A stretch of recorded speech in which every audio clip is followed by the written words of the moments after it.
Hello, everyone. We're going to get started. My name is Emerson Brooking, Resident Senior Fellow at the Digital Forensic Research Lab of the Atlantic Council. Thank you for joining us today. I'd like to start with a quick announcement. The DFR Lab's annual conference is taking place in Brussels from June 6 to 7 and will convene experts, advocates, and policymakers from around the world to talk frankly about tech policy and counter disinformation efforts. Registration is still open, or you can watch sessions in real time. The link to our event will be in the chat. I'd also like to offer a short reflection.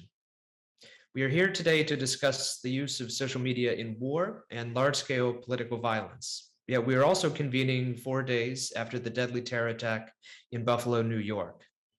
10 Americans are dead and 3 wounded. 11 were Black. The 18-year-old shooter was deeply enmeshed in the racist culture of fringe online message boards.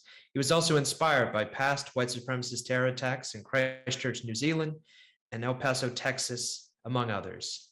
His hate drove him to undertake the first live stream massacre in US history. The tragedy in Buffalo is inextricably linked to social media and another grim reminder of how the internet has changed our world.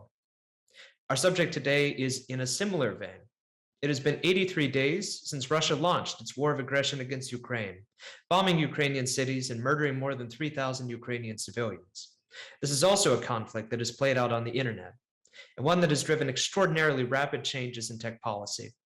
Social media companies have found themselves operating platforms that are used by both belligerents.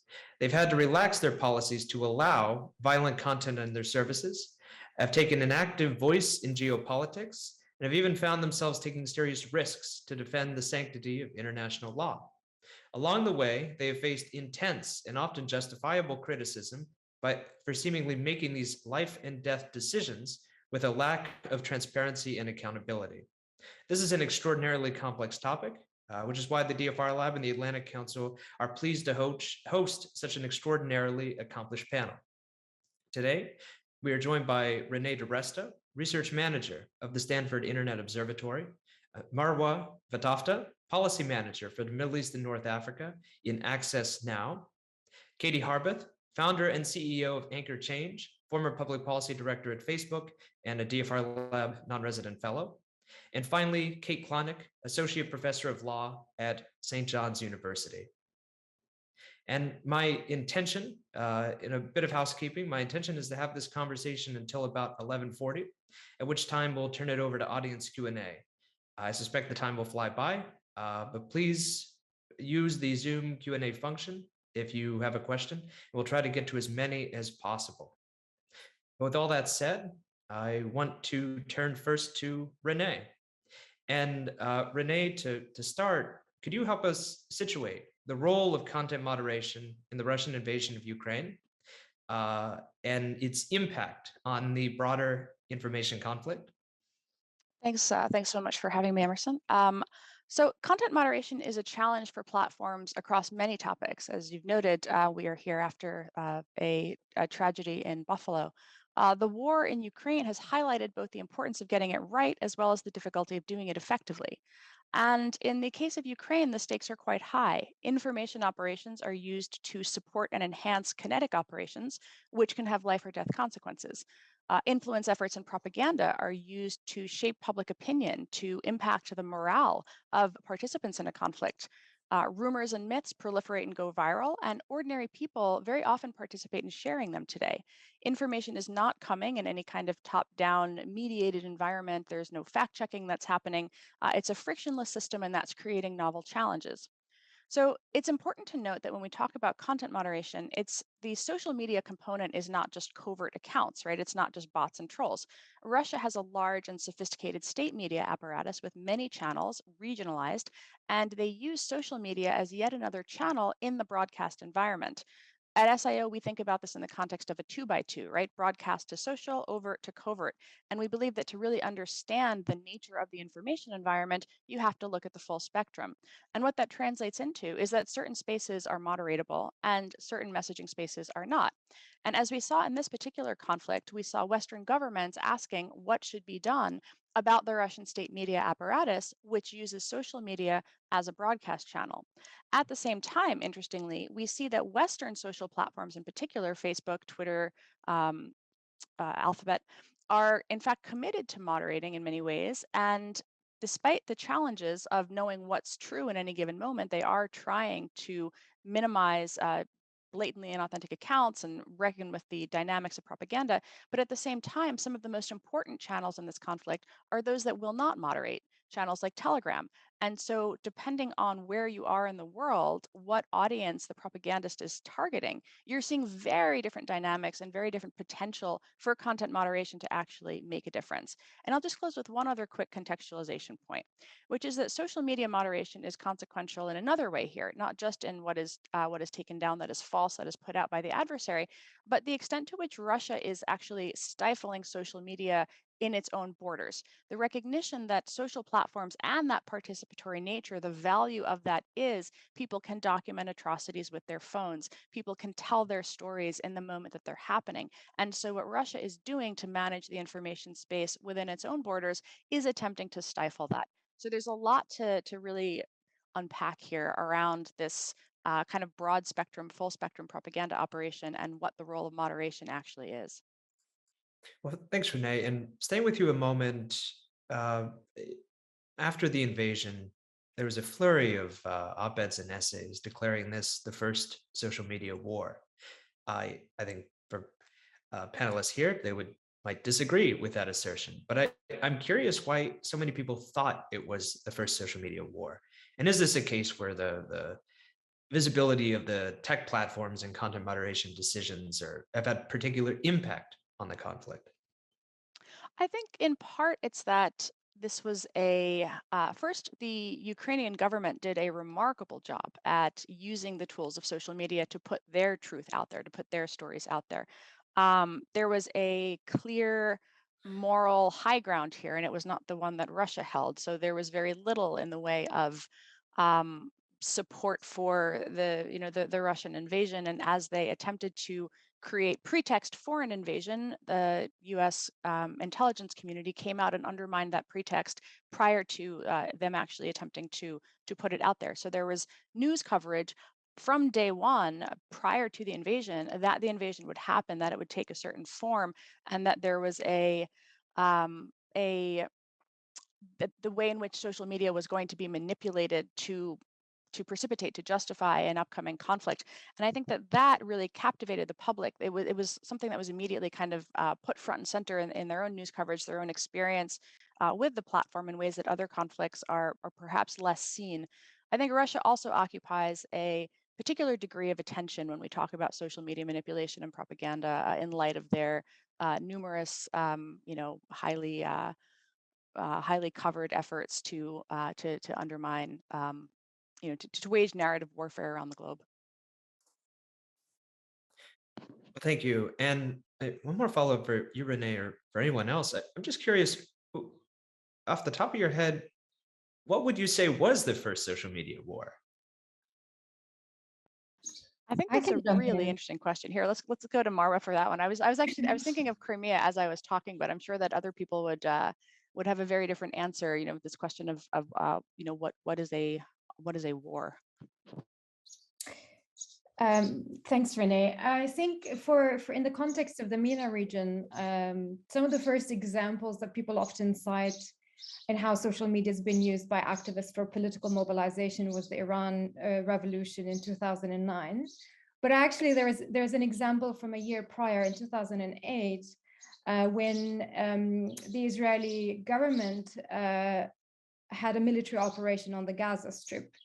And this was a context where activists on the ground started so-called Twitter rooms. So they create hashtags to be able to cover the war in real time on social media. So that, to me, was the first social media war back in 2008. I was actually thinking of going back. I don't have any particular examples, but the Iraq War was happening when many of these social media platforms were first being created. Facebook in February 2004, YouTube in 2005 and 2006. So while we may not have had these same conversations as far back as then, if we want to look at where at least these types of topics are being discussed, I think we have to go back even to just the very beginning of these platforms being created. Yeah, and just on that note, just to speak to kind of the different types of mediums that have been used as the technology has increased. And so, one of the things, to Katie's point and to Maro's point, which I think is excellent, is not just text-based, which Twitter was obviously a very a centralizing kind of, because it was able to be used with low grade technology that was just SMS text. If we can all, maybe not all of us can remember that you used to be able to text Twitter, and to actually type out with your, like, on your keypad, that didn't have letters on it. Anyways, but those were actually super central to these type of things. But also, I will say that in to the Iraq point, that there was also the leak of the corpse of Saddam Hussein in 2006. That was one of the first, which were actual pictures and video. That those were some of the first things that YouTube had to deal with in terms of video, of deciding whether to take those down that had been leaked. Obviously not like kind of conflict and war, but newsworthy and international types of international human rights issues around these ideas. Well, thanks, Kate. And I'll just add, because I'm endlessly fascinated by this question. The earliest assertion for an internet war I've seen was the 1994 Zapatista uprising in Mexico. But that was also more of a media war, which happened to use Usenets and early forum boards. Also kind of begs a question about what social media is. But we could talk about this for the entire hour. Anyway, thank you for weighing in. I want to shift now to you, Katie. And I want to just ask you, from your perspective, having spent so much time in Facebook and now studying content moderation issues and company preparedness, how prepared were the large social media platforms for this conflict? How quickly did they adapt? And if you told the Mark Zuckerberg of 2016 that he would need a comprehensive interstate war policy for a land war in Europe, what might he have said? Those are all really great questions. And I think it really does depend by platform as well, because I think some, like your Facebooks, your Googles, your Twitters, have had years of trying to of having to deal with these different crises and build up the tools and teams in order to try to respond quickly. Whereas newer platforms such as your TikToks, your Signals, your Telegrams, they're all making different choices, but they also don't necessarily have as much manpower or people power and other things in order to move quickly. I think also in terms of preparedness, I think many of them had different things, but we always try to be prepared for the things we couldn't predict to be happening, so that you could try to mobilize quickly in terms of building certain things and bringing teams together. One of the challenges, though, in trying to build policies ahead of time is you can never fully imagine exactly how a scenario is going to unfold. And so, but you can try to prepare. And I do think the companies could have tried to do a little bit more of perhaps doing some threat ideation exercises and other things to try to understand how these different things would have played out, particularly when you're not just dealing with content moderation challenges. They were also dealing with challenges of trying to stay up in Russia, but having to try to potentially comply with problematic laws in Russia, and trying to do this delicate balancing act of wanting to stay up, protect their employees who are in the country or in the region working on these things, staying up, but also trying to prevent the spread of Russian propaganda around the war. And I think that's why you've seen this constant shifting of some of their policies, which, while I understand is frustrating, also represents the shifting focus and on how the war was unraveling, if you will, as things went along. And so I think that I think some of them did the best that they could. I think there's a lot of different angles, though, and adversarial reactions that we are seeing that we haven't really heard much about. For instance, what about Chinese outlets who are kind of carrying some of the water for some of these messages and stuff that Russia is doing? How are they thinking about Yeah, those types of things. And then to your question, Emerson, sorry, I'm kind of rambling. To your question, Emerson, about like in 2016, if I had said this, we actually did start thinking about it a little bit. And I think, a lot of it is still like, oh my God, I can't believe we would ever even be in this type of position. But at the same time, too, at least from the Facebook standpoint, it's why we kind of built up these teams to try to be like, okay, let's try to be able to pull stuff together fast and be able to respond as quickly as possible. Well, thank you. And I want to follow up on the just a bit more on the employee security question, because that seems like something where there's a big mismatch where that's a primary concern of companies, but that's not something that's often visible to the public in platforms decision making. Is there a way that maybe if you could tell us just a bit more about how companies consider that risk, and are there better ways that they might explain or make visible that risk to the public who are scrutinizing their decisions? Yeah, and we saw this come up as well with Google, and I think it was Apple with the Navalny app back a couple months ago or a year or so ago with this as well. And to give folks context, so under the Russian law, these companies have to have local representation inside the country because government officials want to be able to have somebody to actually go physically talk to, and unfortunately also potentially harass or arrest to try to coerce these companies into taking the actions that they want to. And so when the companies are trying to decide whether or not to take down Navalny's app or keep it up or to comply with the Russian law or not, they're not just taking into account the desire to actually want to make sure that Russians can't be suppressing minority voices or harassing people, but they are probably going to put their employees first. And I think that's the right instinct that they should have. The challenge of talking about that more publicly is by doing so, you can also be putting those employees in harm's way. You could be putting them in harm's way of also getting more harassment, of being identified in what is happening. And so it really puts these companies in between a rock and a hard place where they need to be making those trade-offs, but they also can't necessarily explain it in public. And so they kind of just have to sit there and take the heat from people who feel like they should have taken a different made a different decision, but they don't understand all of the different trade-offs that the companies were trying to make. Well, thanks. And one more question to you, Katie, or to anyone who wants to chime in. From my understanding, Google and Apple had physical presence in Russia at the start of the conflict. My understanding is that a company like Twitter did not. But one reason that companies have physical presence in countries is because the countries demand it, because they see Western social media companies running these services, which are essential to their local political life.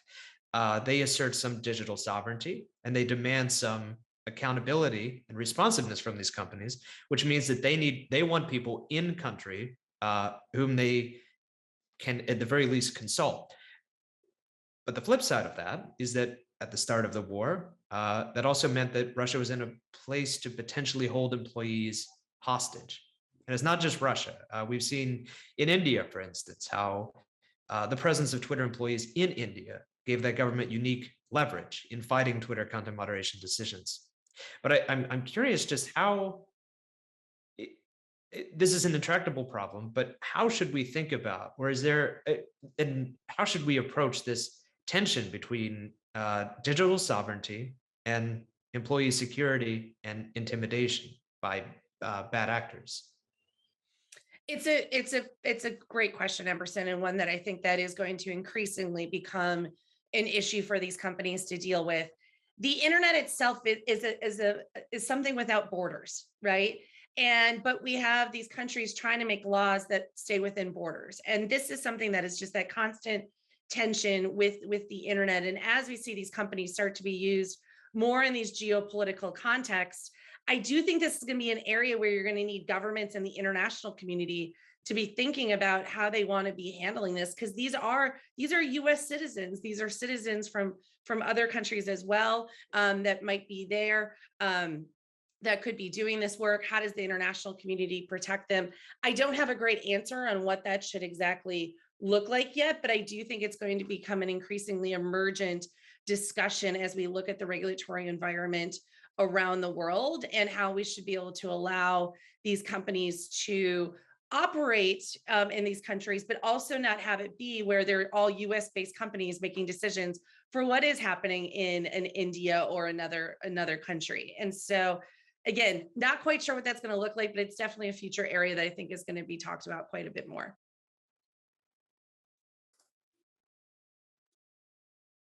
And also to jump in and add, I think there's absolutely a difference between tech regulation, and that is human rights respecting, and legislation that aims not necessarily to exert national sovereignty over the internet, but to actually use it or weaponize these legislations as a form of control. And we've seen this play out in Turkey with the social media bill.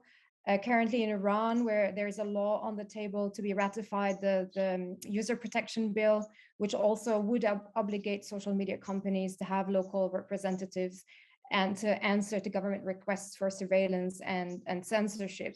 And I totally agree with Katie that this is going to be extremely or increasingly urgent and important issue to address. And I also don't have a straightforward answer to how you balance between government regulation of tech companies and at the same time protecting users and their fundamental rights online.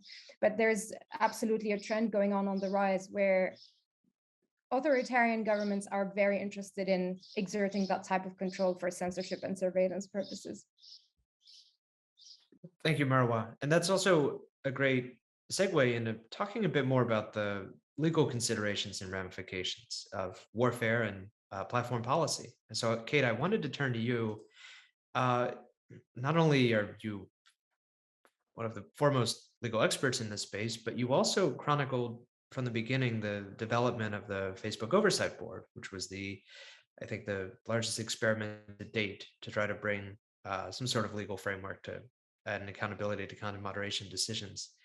But I wanted to start by asking, how do platforms moderate something or create policy for something like war, like organized political violence, without throwing all their old rules out the window? Yeah, I think that there's a question here that is essentially normative, right? How should they? How should they kind of moderate things like interstate conflict without throwing their old rules out the window? How do they? How should they? I think that there is no perfect set of norms at a global scale. Norms are defined basically by a community and enforced by a community, and in turn, like a community is defined by the norms that they collectively enforce. But at scale, like with 3 billion people on a platform, there's just no set of norms that bind everyone in one place. That being said, there is a baseline in some of these contexts that platforms can use, and those are international human rights standards and rules. And David Kay, who is a professor at UC Irvine, has long talked about this as basically an urge platforms to take up kind of international human rights law as a way to doing all of this. Most significantly, this has happened with the Facebook Oversight Board. So one of the things when Facebook was setting up the Oversight Board and doing kind of a period of 6 months of kind of listening and going around the world and hearing from stakeholders and individuals about what kinds of things what the Oversight Board should look like and what they should consider. One of the main things that they heard from many stakeholders was that people wanted the board to apply international human rights law. But any lawyer kind of can basically tell you that law is only as good as the facts that are applied to it. So like having a law as that baseline, having international human rights law creates some consistency, right? But it doesn't like magically answer how to deal with like the balance of Russian mis and disinformation and the importance of protest and kind of like illuminating the atrocities of war. Like those are, and in fact, it might even introduce some new problems. One of the things that we're seeing out of Ukraine was, and David actually did a really wonderful job highlighting this on Twitter, was photographs of casualties of the war, and that speaking about how there were agreed norms coming out of the Geneva Convention and the UN that had like long agreed that not to disseminate this type of material. And so please don't retweet this and kind of urging Twitter to kind of take this type of stand.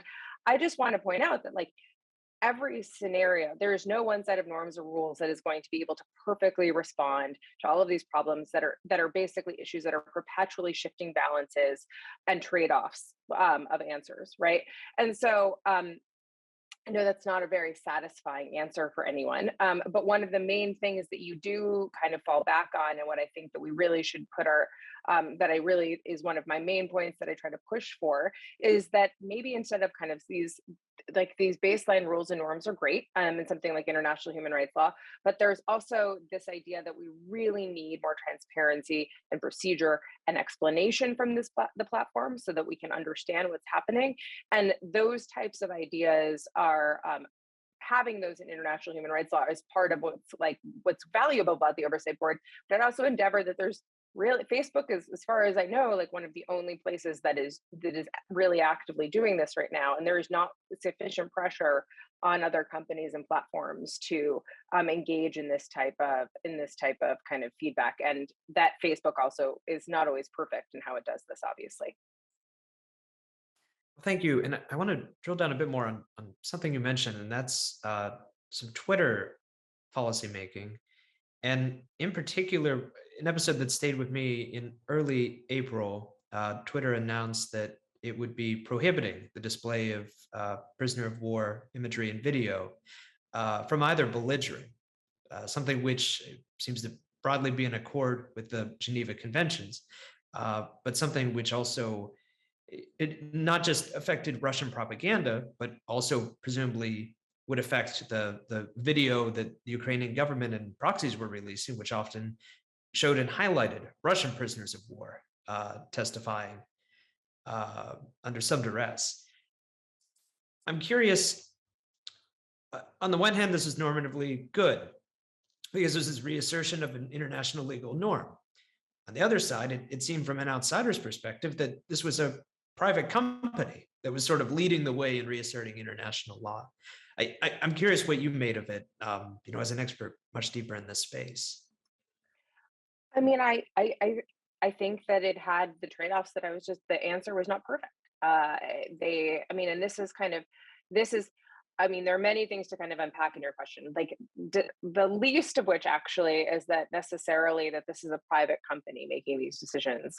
That's kind of something like news organizations or private companies, and they've made these types of decisions for centuries. And so that's actually not something that I think is particularly new. What I think is super interesting, and one of the things that I think this highlights, is this balance between the manipulation of media, which Renee can speak to expertly, and I would actually love her kind of take on this. But the manipulation of media by Russian forces, and then the idea that you're perpetuating human atrocities, and then the idea also that there are just really important points of protest and awareness that the internet democratizes and allows us to bring into the fore. I think that there have been a number of really amazing moments, tragic moments, but amazing moments in world history through social media, in which we have had a much more real picture into what it looks like to be a Syrian refugee, into what it means to be targeted by genocide, what it means to be in the midst of a war, and the ability for us to kind of share pictures and video is really important for that. But at the same time, we obviously have norms around this, and so there is this intentionality that's baked into this idea of sharing these types of images. But at the same time, we obviously don't have any ability at scale, or even in even in any one image, to be able to basically know what is in the mind of the photographer or the person who's sharing it. It could be any one of those kind of three big ideas. It could be being shared to raise awareness and protest. It could be being raised to manipulate kind of minds and as propaganda. And it could be really, and then it could be having an impact of basically perpetuating the harms and the horrors of war. I mean, I think that this is, for me, what I think is really important about this. And again, no one loves my answers on this, because I don't pop out of a box and say yes, more law is the answer to this question. I think that like basically that like the what is important to this, I think, is a growing level of education in the world that these things are happening, that these trade-offs are impossible, that like there are no good answers, and hopefully eventual kind of understanding that there is no perfect way to like for the platforms or governments or people to respond. We all just really should be trying to move towards best practices. I think there are also, just to build on what Kate was saying here, there's it, and I alluded to it in the beginning too, social media is uniquely participatory, right? The ability of the public to amplify, the ability of the public to create, and how novel that is. One of the areas in which recognizing the way in which audiences process content very differently. If it's coming from a government, there's a belief that there's an agenda. If it's coming from someone who looks like you receive that information very differently. If it's coming from a media, you receive that information differently. And this is, in fact, why Russia expended all of that energy creating virtual agents of influence who looked like the members of the community that they were propagandizing. That's, in fact, the whole point. And one of the things that's been interesting in this particular conflict, again, with the prevalence of state media and state accounts, we saw the Russian embassies after the bombing of the maternity hospital putting out the false flag claims, putting out the crisis actor claims. These are the sorts of things that are normally reserved for fringe nuts and dark message boards, and yet here we have the embassy network going ahead and putting them out. I mean, that's sort of a remarkable thing. This leads to platforms having to decide what to do about that. And one of the things that we've seen, and this policy really began in early 2020 with China and some of the messaging around COVID that was coming out of state-linked state-linked accounts, was how do we provide, recognizing that it is very hard to stifle information, to censor, to keep anything off, how do we provide users with the context that they need to understand where that message is coming from and how they should receive it? So that is why the state media labeling effort, I thought, was one of the most critical things, most critical shifts that happened early in 2020, saying not only is the outlet going to be labeled, but also the editors are going to be labeled. Some of the prominent journalistic figureheads are going to be labeled. And so this was also during the Hong Kong protests. This played a very pivotal role in understanding for a person who receives information because someone has propagated someone else's message. My friend has retweeted that man into my feed. Who is that man? I have no idea. My friend possibly knows, but I don't. But now all of a sudden that tweet with 30,000 likes is sitting at the top of my Twitter feed, and it's been ranked by the platform, which is saying, hey, this is high engagement. Maybe you should pay attention to this. So providing that extra context to try to help me understand who that person is and how I should process that claim, I think is absolutely critical in adapting to this new media environment as we kind of muddle through this process of establishing norms. Thank you, Renee. And one more question to Kate and to our panel. Um, the Sort of circling back for a moment to the Facebook Oversight Board, or now the Oversight Board, uh, the Oversight Board did actually release an opinion on wartime content moderation in early 2021, and it was regarding actions that Facebook had taken during the Nagorno-Karabakh war between Armenia and Azerbaijan the previous year. It seemed like many of the dilemmas regarding calls to political violence, specified versus soldiers, as opposed to broader peoples or civilian populations. A lot of those content moderation challenges had come up in the context of this conflict, but it's also the fact that not that many people covered it, and we don't know a lot of the decision making that was really made there. But I'm curious if you have further thoughts or insights on this, on the idea that companies have been making these wartime decisions for some time, just maybe the scrutiny or visibility hasn't been there. Yeah, so I would actually love Marwa's thoughts on this. So I will, to two kind of larger points. One, that was one of the first decisions that the board came out of the board. And one of the fascinating parts about that decision was that that the board had gone and sought a number of outside opinions from UNESCO, from stakeholders that were in the region to try to address kind of the ideas. again, this all goes to this idea of like, one, your point, Emerson, about the idea that these are private companies doing these types of things. So how are we we're building in a stakeholder process that is transparent and gives us reasoning and accountability, and maybe not direct accountability, but gives us accountability and at least explanation around what it is that they're thinking about and who they're listening to make these decisions, which we hadn't had before. And again, I just think that like far more than the substantive decisions, although I think that, and I hope that Marwa will say something about the effect of those, but like what that created was a really important moment of procedure and transparency, and an important moment for stakeholders to speak back to then Facebook, now Meta, about basically how this had affected them. The other thing that I'll just say really quickly is like, no one heard about this. In fact, this was one of the few things that conflicts that there were a number of really huge, important decisions that the board was taking on. That is mostly the decisions they have selected to listen to and hear, things that have real human rights abuses and violences and that are really important for freedom of expression worldwide. And then what is the main decision that we've heard from like the Facebook oversight board, but the banning of then President Trump from the platform.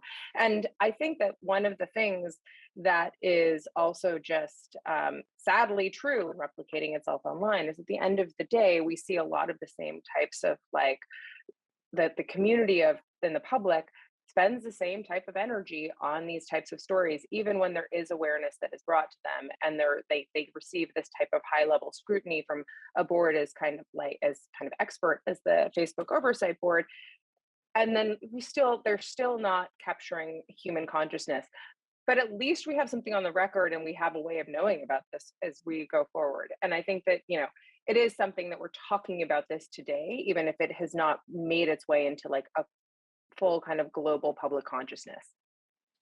Well, thanks, Kate. And Marwa, I want to turn to you first in response to this, but I also realize I failed as a moderator because most people don't know about the Nagorno-Karabakh decision. But very in brief, during the war, Facebook removed speech from an Armenian, which demeaned all of Azerbaijan, saying that Azerbaijan wasn't a real country, Azerbaijanis weren't a real people.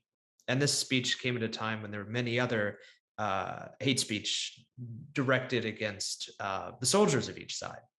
But Facebook said, or the oversight board said, that it was right to remove this content because this had been a broad example of hate speech directed at a nation, at an entire nationality. But with that, Marwa, I want to turn to you first in response to this question. Thanks, Emerson. I actually have not read that decision, so my understanding of that specific context is very limited. But the example you shared with me, if we take context-dependent approach to content moderation, makes total sense. In a context of conflict, such speech could constitute a broader call for genocide, or can actually make the environment volatile for such actions, which happens in Myanmar and other places. And that leads me to another thing that happened in this context, in Russia's war on Ukraine, where Meta, for instance, had made a specific carve-outs to allow, for instance, calls for violence against Russian soldiers or Russian officials, which the policy itself, even though you could praise the platform's flexibility and quick action, it raised a lot of question marks about where do you actually put this kind of speech on a spectrum where the end of it can be a direct call for genocide and ethnic cleansing, and on the other side can be actually legitimate political speech. And that leads us to the most important point, which is, and Kate mentioned, the issue of transparency. Not only transparency about these decisions and how they're made, but also whether communities have been consulted in these carve-outs, whether there has been any human rights due diligence when these carve-outs have been made, or other policies, exceptional policies that are temporary in nature. And this applies not only to the context of Russia's war in Ukraine, but also in many other conflicts we've seen in Syria and Palestine, Israel, and beyond. And I think the takeaway here is that not only we need platforms to communicate publicly about what these policies are and how they're made, but also whether they've consulted with communities and how these carve-outs would not actually lead to counterproductive results. And Marwa, staying with you, especially in those first frantic weeks after the invasion, there were a flurry of decisions from the platforms, but you could also see alongside those decisions an insistence that they weren't setting a broader precedent. Were they setting a broader precedent? Yeah, I beg to differ. I mean, I work on content governance issues in the Middle East and North Africa, where there's currently 4 active armed conflicts. And the experience of users has been generally that platforms are censoring critical voices, especially in contexts where people do rely on to access information and to share information. In a place like Syria, where there is no presence of international media and reporting, where media can report on actually and factually on events on the ground, people, citizen journalists, local journalists rely on social media. And this is where thousands of people's accounts have been arbitrarily suspended, content has been removed, especially content that documents human rights violations and war crimes. I mean, YouTube, for instance, removed 10% of the documentation coming out from Syria. And to me, that the swift response of platforms, whether we agree with those carve-outs or these measures or not, but the swift reaction to me was jaw-dropping. Just to give you an example, or actually it's at this point in time, I think it's not a secret that for many users, especially in the global South, where is the majority of the user base for many of those platforms, especially Meta and Twitter, there's been a lot of grievances around the fact that those platforms don't prioritize resources and attention. And as a result of that, we see a lot of content moderation failures, whether it be over moderation when it comes to political speech, hate speech or calls to violence, and particularly political speech, such as the example I gave in Syria. But there's also the problem of lack of moderation. State-sanctioned disinformation, troll campaigns, smear campaigns, hate speech has been left rampant on platforms, especially when it's in non-English languages. And so this context, or the reaction of platforms in the context of Russia, Ukraine, highlights the egregious disparity in how platforms prioritize their resources and their responses in different various contexts. Just to give and share another example, exactly a year ago, when violence broke out in Jerusalem and activists have flocked to social media for political mobilization, thousands of content has been removed in an arbitrary manner. Thousands of accounts been blocked, suspended, even some strange measures that I have documented for the first time, like having certain functions of the platforms completely disabled for users, like not being able to live stream, not being able to like, comment, or share. And what we did as civil society, we demanded transparency from the platforms and to alert them that, look, this is a major conflict breaking out. People need the platforms, and yet this is what's happening. And the answer we received was, sorry, it was a technical error. Now, fast forward to this current context, we see a completely different reaction. We see platforms are proactive. They have bended their own rules. Another example, for instance, for the policy carve-out that Meta did for users in Ukraine, but also other neighboring countries like Belarus, where you can actually call for death to Putin, for instance, on the platform. That has not been extended to Syrians, where the Russian government has been bombing them since for many years now. And that again, like, shows users, but also experts who work on content moderation issues, that have they set a precedent? Absolutely. Would they be able to roll out these types of measures in the future to other conflicts? Not necessarily, given the history of content governance issues and moderation issues around the world. And that again highlights the importance of equitable investment from platforms in different regions and different contexts, and particularly where communities or users are either historically marginalized or historically oppressed. So I think, just to answer one of the questions you raised earlier in terms of what do we expect of platforms to do about content moderation in times of conflict, armed conflict or war, I think it's time also to move away from this kind of ad hoc DIY approach to conflicts. One thing that Ukrainian civil society, for example, mentioned that Russia's war in Ukraine is not new. I mean, the occupation of Crimea happened in 2014. There could have been better preparation. And I would say the same for many other countries that either are at conflict for decades or years, or there is an absolutely potential for a new conflict to begin. So countries at risk. And I know, for instance, Meta has this kind of countries at risk measure, so to speak. But the problem is with the implementation of those measures or these policies. Again, an example. This year, like a couple of weeks ago, there was another round of violence that erupted in Jerusalem.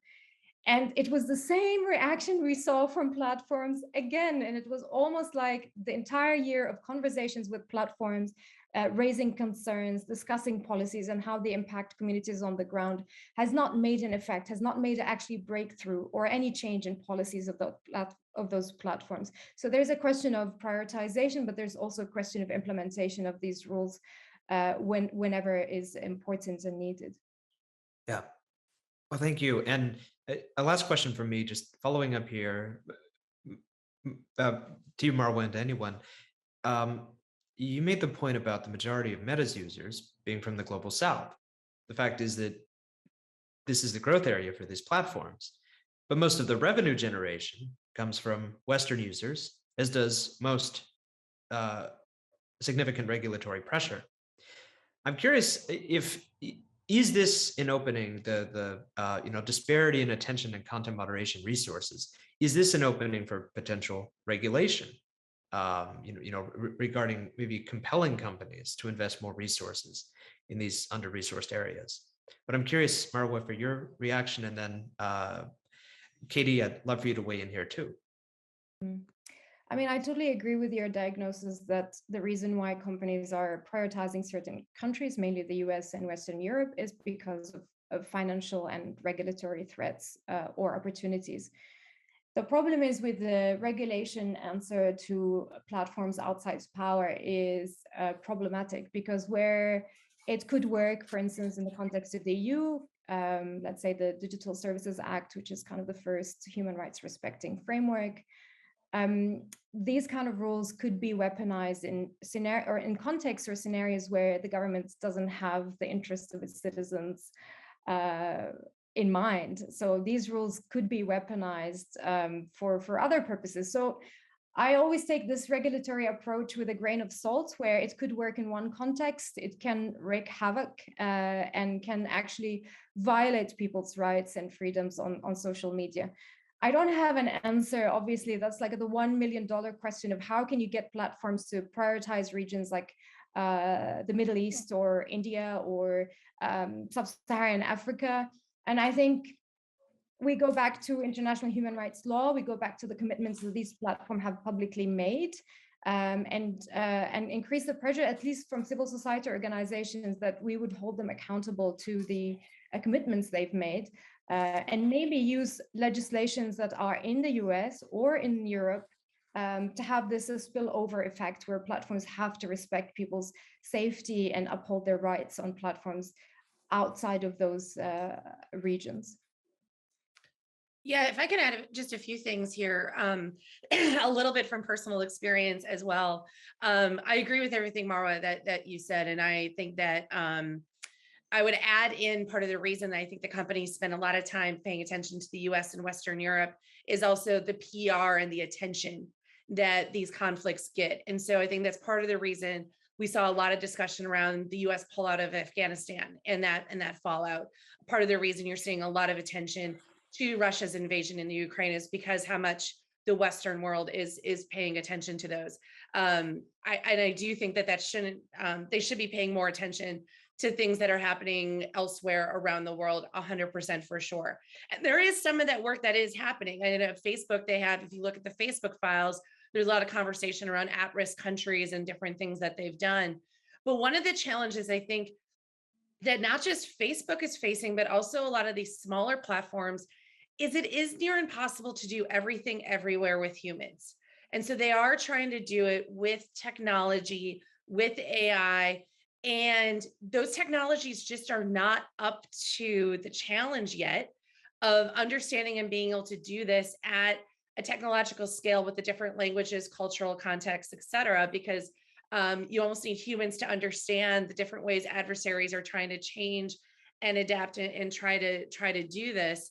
And I do think it's worth having further conversations around how do you scale this work to what Kate was saying. You can't have just global principles. You really got to localize these sometimes. And that can be really hard to do and have the resources to do it, particularly as we're seeing that now these tech companies get to a point where we're seeing hiring freezes. We're seeing the prices going down, and having those resources and really having that discussion of where should the balance of resources be to protecting their existing platforms, but also being innovating and going into new ones. And one of the things that scares me a ton is that all of the engineers, the brightest minds and everything in Silicon Valley are running towards new technologies of the metaverse, crypto, et cetera. And are we going to be left with platforms like Facebook, Twitter, YouTube, et cetera, that still have huge influence on the global South, but aren't being paid attention to? And what will that look like? And I think it's something we're going to have to keep a very, very close eye on to make sure that it's not abandoned and continues to be a huge threat vector for those countries. Well, thank you, Katie. And we're going to turn now to audience Q&A. And I want to start with an excellent question from Siva Subramanian. He asks, could the idea of content moderation move completely away from government mandated or military ordered content moderation? Essentially, could it become a business and community process with governments as observers? And a process that could begin with the integration and harmonization of different disconnected content moderation processes. So that's really a question about the role of government, and should government take a lighter hand in content moderation decisions, even in the context of war? And then as you address this, if you could also address a question from David Klepper, who asks you to speak to the challenges of studying the impact of moderation changes, especially given the platform's lack of transparency. Do we know if these changes are effective? And if so, are there particular tactics that seem particularly effective, like labeling? So those two questions, and whoever would like to start. I can go if, but happy to kind of drop off. But Please. So Jack Balkin at Yale Law School has, I think, a great framework to kind of illuminate the first question, which is, he describes it as a free speech triangle. With the free speech triangle being that classically the model of speech is between is a struggle between basically keeping the boot of the state kind of off the neck of the individual citizen and trying to kind of balance that. And what the internet has given us is a way to route around kind of the regulation of the state. And we have like lots in the United States in particular, we have very strong constitutional protections by law to keep the state from regulating our speech, right? So this is one of the kind of ironies in my mind, and I think a lot of people's mind, of looking to the state, to governments for regulation of social media, is that essentially this kind of, you're putting power right back in the place where we have long tried to kind of restrict power. But people obviously have noticed that there is this new private actors, or these huge kinds of, at the other point of this triangle now, and have allowed kind of states to kind of, for individuals to route around the problem of censorship by going through internet platforms, and but also don't have direct accountability built into them.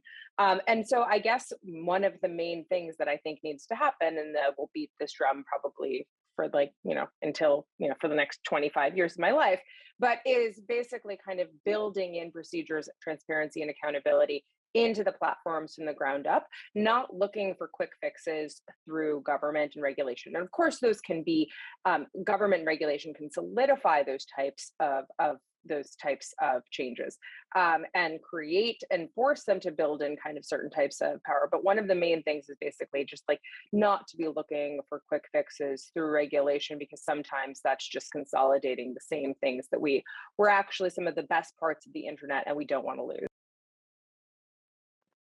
I can maybe take the second part to an extent on the lack of transparency. One of the pieces of legislation that I found most encouraging in the U.S. recently has been the Platform Accountability and Transparency Act. Just because the second part of David's question here, do we know if these changes are effective? We have interventions, but the answer to do we know if they're effective is really no, not outside the platforms. We don't, which is why so much of our understanding of how platforms are thinking about various extremely important moderation decisions. We don't want to only be informed by documents released by whistleblowers that only tell part of the picture. We do want to have this ability to do these analyses going forward. I mentioned labeling of government organizations and media. The question of does it have an impact? That's a really interesting question. Right now, the only way that we would be able to look at that from outside, we can't really gauge what kind of engagement is happening short of what we see, meaning something where someone has clicked the like button or clicked the share button. And so that action, we can see perhaps the propagation.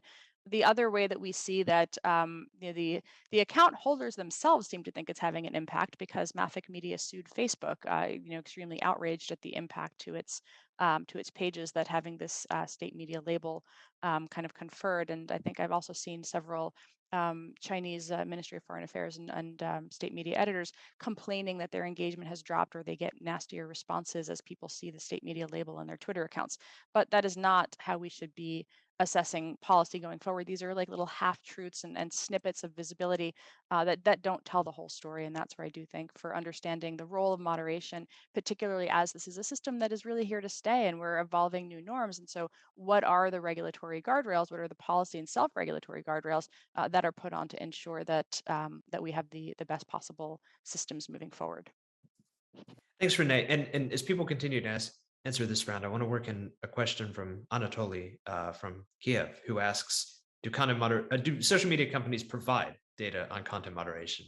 More broadly, what's your assessment there?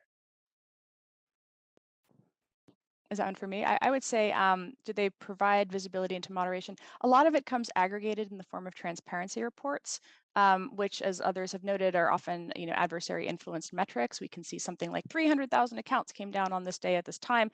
That doesn't really tell us very much. We call it kind of the denominator problem. What are we evaluating these things against? And that remains a persistent challenge, I think.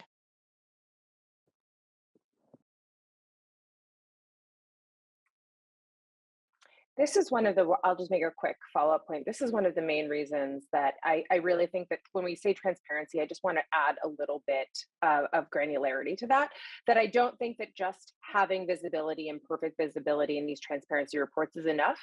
Nate personally at Stanford Law School has a great bill on this that is actually one of the pieces of regulation that I think addresses this, which is basically creating some type of mechanism to allow data to be released to social scientists and journalists in order to basically fact check the platforms, so that we're not relying on one-person leaks or just transparency reports. Really, the power of transparency comes in the accountability and the ability to basically to know if the platforms are telling us the truth and to force the platforms to tell you the truth. And the only way to do that is to be able to check the stuff that the platforms are telling you. And so I really think that is like one of the things that when people talk about transparency often gets kind of glossed over. It is not just about it is not just about providing information. It is about starting a conversation. And I would just really quickly add, having people that know how to do the analysis. I feel like it's a bit like the conversation of big data. It's like, great, you can have a lot of data, but the data fairy isn't going to come out of that and just immediately tell you the insights from it. You're going to need to have the ability to actually really understand the impacts of that. And I think that is going to be much more difficult than what people realize it's going to be. But I do agree that the transparency bill, I think, is a great first step. Well, thank you, Katie. And I want to ask one more question from